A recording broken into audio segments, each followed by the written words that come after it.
What if one of the most controversial books in history was never meant to be forgotten, but hidden? For centuries, the Book of Enoch was read alongside Scripture, quoted by apostles, revered by early Christians. And then it vanished, not destroyed, not lost, but quietly removed from the canon most people would ever see. And inside its pages lies a secret so unsettling, so profound, that many believe it was never meant for mass teaching. A secret about knowledge, about boundaries, and about what happens when humanity reaches for wisdom it isn't ready to hold. Today, we're going to uncover what was removed and why it still matters. Welcome to Mysteries Behind the Scroll, where ancient texts reveal truths the modern world has forgotten. Before we explore the book, we need to understand the man. Enoch appears in Genesis, 7 generations from Adam, but his story is different from everyone else's. The text says something strange. Enoch walked with God, and then he was no more, because God took him. He didn't die. He was taken. This single verse sparked centuries of speculation. Who was this man who walked so closely with the divine that death itself didn't touch him?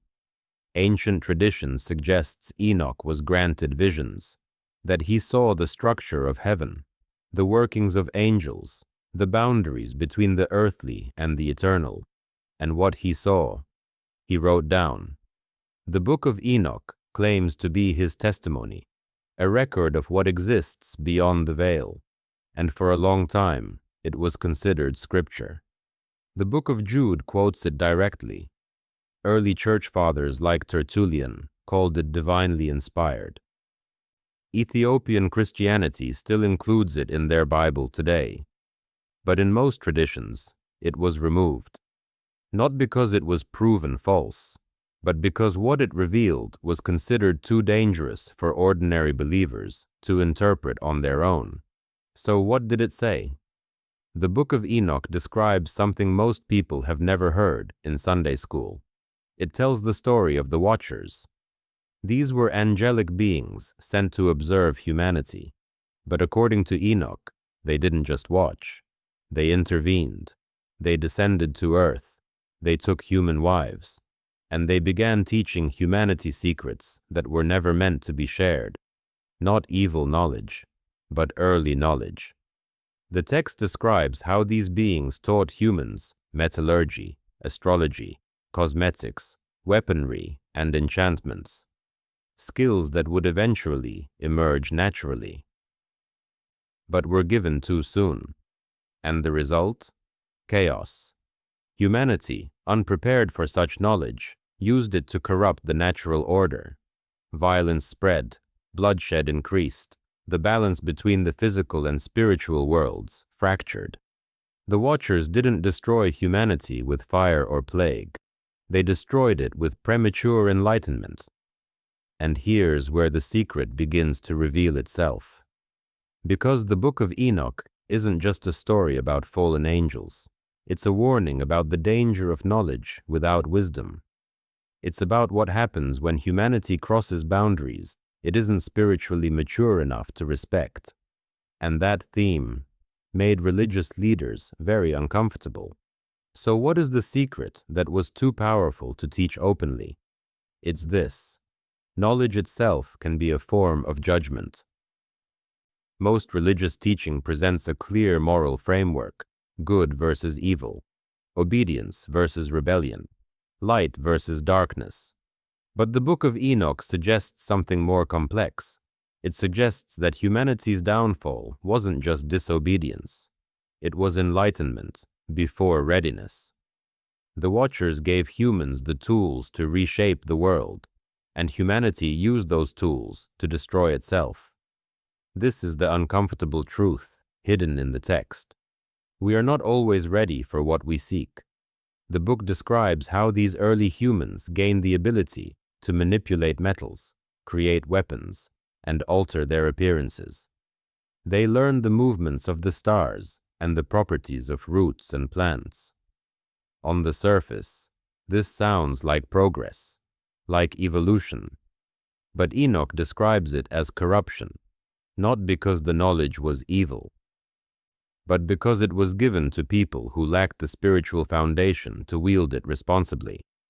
And here's why this was dangerous to teach. Because if knowledge can be corrupting, then the pursuit of knowledge itself becomes morally ambiguous. And that challenges the idea that enlightenment always leads to salvation. Many scholars believe this is why the Book of Enoch was quietly set aside, not because it contradicted Scripture, but because it complicated the message religious institutions wanted to convey. It suggested that some truths are meant to be discovered in stages, that premature revelation can be as dangerous as ignorance. And in a world where the church controlled access to knowledge, that was a deeply problematic idea. The removal of Enoch from most biblical canons happened gradually. During the 4th century, church councils began standardizing which books would be considered scripture. The criteria were clear: apostolic origin, widespread use, and theological consistency. The Book of Enoch failed on technical grounds. It wasn't written by an apostle. Its authorship was debated, and its themes were complicated. But there were deeper reasons. The book gave too much attention to angels and spiritual beings. It described hierarchies and realms that couldn't be verified, and it suggested that some knowledge was forbidden, not because it was false, but because humanity wasn't ready. This didn't fit the narrative of salvation through faith and obedience. So it was categorized as apocryphal, interesting but not authoritative, spiritual but not essential. The decision wasn't made in secret. It wasn't a conspiracy. It was a choice about what teachings would build a unified doctrine, but the effect was the same. A text that had been revered for centuries was slowly forgotten by most of the Christian world, except in Ethiopia, and among scholars, and among those who sensed that something important had been left out. So why does any of this matter now?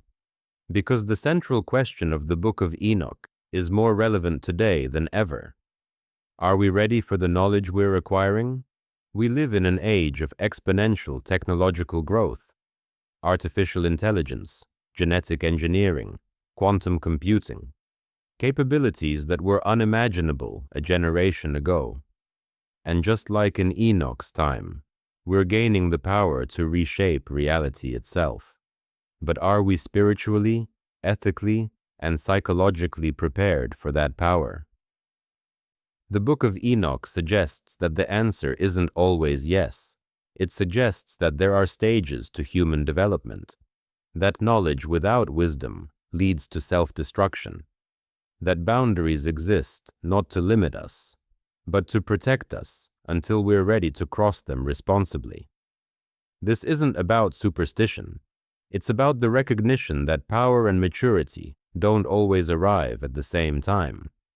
The Watchers gave humanity tools, and humanity used them to create a world so corrupt that, according to the text, a flood was necessary to reset creation. The symbolic parallel is clear. When knowledge outpaces wisdom, civilization doesn't evolve. It collapses under its own weight. Here's the final truth the Book of Enoch reveals. It's not a book about monsters. It's not about demons walking the earth or angels falling from grace. It's about the cost of crossing boundaries before we understand why they exist. The Watchers didn't tempt humanity with evil. They tempted humanity with advancement. And that's a far more subtle, far more dangerous form of corruption, because evil is easy to recognize. But premature enlightenment, that looks like progress. The secret that was removed from mainstream teaching is this: not all forbidden knowledge is false. Some of it is simply too early. And the question we must ask ourselves is the same one Enoch's audience faced thousands of years ago. Are we seeking knowledge to grow, or to become something we're not ready to be? The Book of Enoch was removed, but its warning remains. And as we continue this journey through ancient texts, we'll soon explore another symbol that has haunted humanity for centuries. Next time, we'll uncover the truth behind the mark of the beast, not as a tool of fear, but as a concept with deeper meaning than most have been taught. The mark of the beast explained without fear. That's episode 8. But before you go, I want to hear from you. Do you believe the Book of Enoch was hidden for protection or control? Leave your thoughts in the comments below. And if this video made you think differently about ancient texts, subscribe to Mysteries Behind the Scroll, because there are more secrets waiting to be uncovered. Hit the bell icon so you don't miss what's coming next. Some knowledge changes everything. The question is, are you ready to know?